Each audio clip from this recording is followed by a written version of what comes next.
Good morning, all dear student. I am so happy once again in this a very good moment for me to be here. Really, I always enjoy teaching everywhere and different kinds of students coming to me and learning, and also I am teaching them. It's really a pleasure task for me in my life.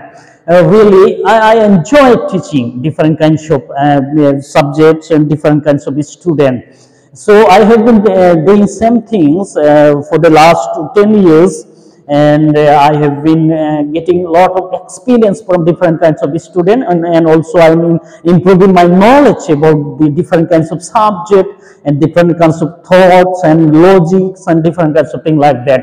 So in this time also এই সময় আমি just বলতে চাই যে আমি English যেহেতু দেখাচ্ছি যে আসলে আমরা কিভাবে ইংলিশ ল্যাঙ্গুয়েজকে আমরা ইমপ্রুভ করতে পারবো, সেই জন্য আমি টেন্সের বিষয়ে এখন বলতে যাচ্ছি যে টেন্সকে আমরা কিভাবে ইমপ্রুভ করবো। Because tense is the soul of the grammar. Without tense it is difficult to construct any sentence, because tense plays a very vital role in making different kinds of sentences. And also the time, we need to maintain the time, past, present and future.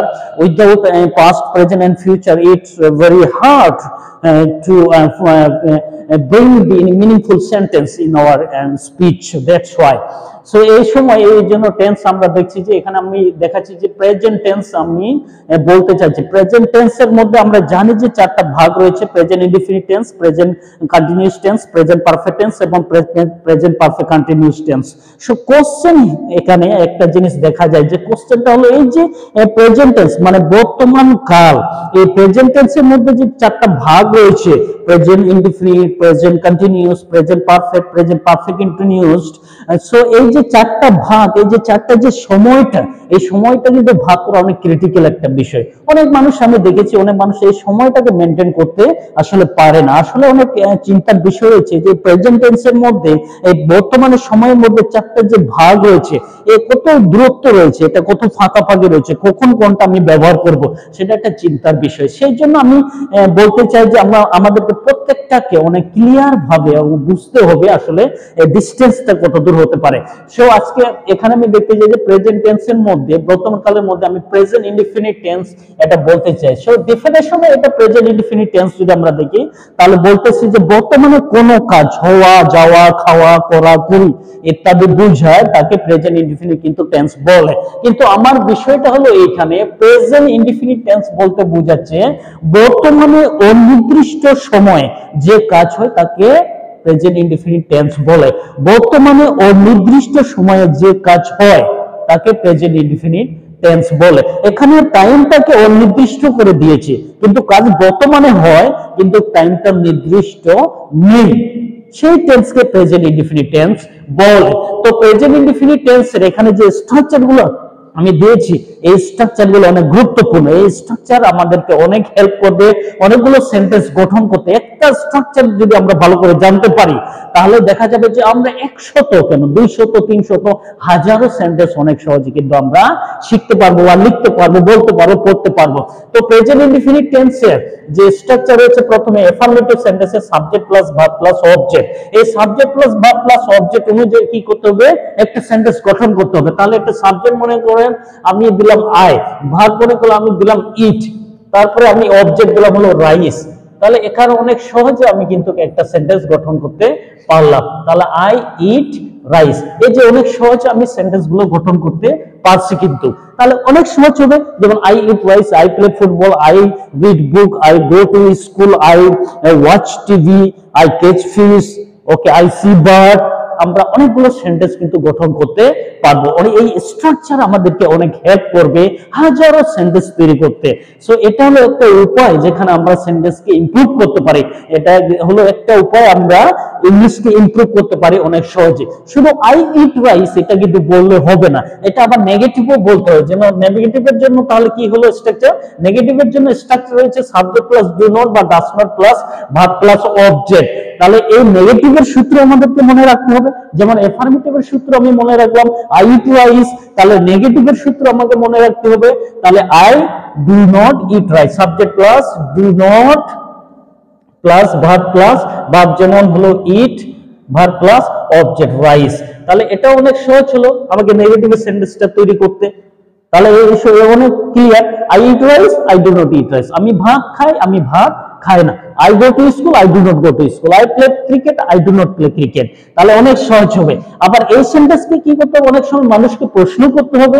আমরা তাহলে কিভাবে প্রশ্ন করব, যেমন তুমি কি ভাত খাও, এরকম প্রশ্ন করতে হবে। তাহলে প্রশ্ন করার জন্য আমাদেরকে আবার ওই স্ট্রাকচার ফলো করতে হচ্ছে। তাহলে ডু বা does plus subject plus verb plus object plus প্রশ্ন চিহ্ন। তাহলে আমি বলতেছি ডু, তাহলে তোমাকে, তুমি, do you eat rice, do you eat rice. আমি এটাকে প্রশ্ন করলাম, তুমি কি ভাত খাও, এই যে তুমি কি ভাত খাও।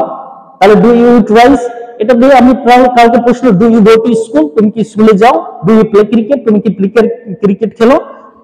এরকম আমরা প্রশ্ন করতে পারতেছি। আবার এটাকে আমরা করতে পারতেছি কি, এটা আবার নেগেটিভ ভাবে আমরা প্রশ্ন করতে পারি, তুমি কি ক্রিকেট খেলো না, তুমি কি ভাত খাও না, তুমি কি স্কুলে যাও না, এরকম আমরা প্রশ্ন করতে পারি। তার জন্য এটা আমরা আমাদের আরেকটা স্ট্রাকচার রয়েছে, যেমন do does plus subject plus not plus verb plus object plus প্রশ্নবোধক চিহ্ন। অনেক সময় এটাকে আমরা কি করতে পারি, ডাইরেক্ট নেগেটিভ করতে পারি, যেমন ডোন্ট করতে পারি, ডাজেন্ট করতে পারি, এরকম আমরা প্রশ্ন করতে পারি। তাহলে এই অনুযায়ী আমরা যদি করি, তাহলে do plus subject you plus not, you not plus verb eat plus object rice. তাহলে do you not eat rice, তুমি কি ভাত খাও না।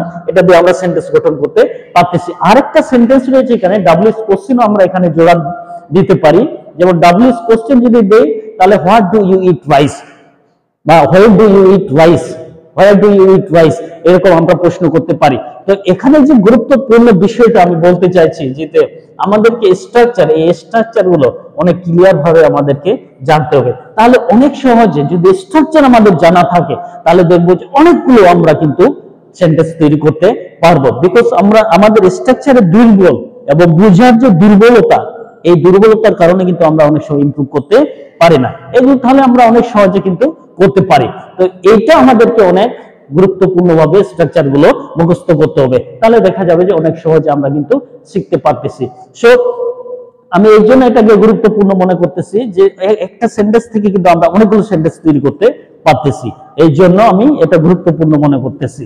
সো আমরা এরকম প্র্যাকটিস করব। আমি দেখি এরকম যে আমরা যদি সকাল থেকে যদি সন্ধ্যা পর্যন্ত যে কাজগুলো করি, আমরা কিন্তু এই স্ট্রাকচার দিয়ে ফলো করতে পারি।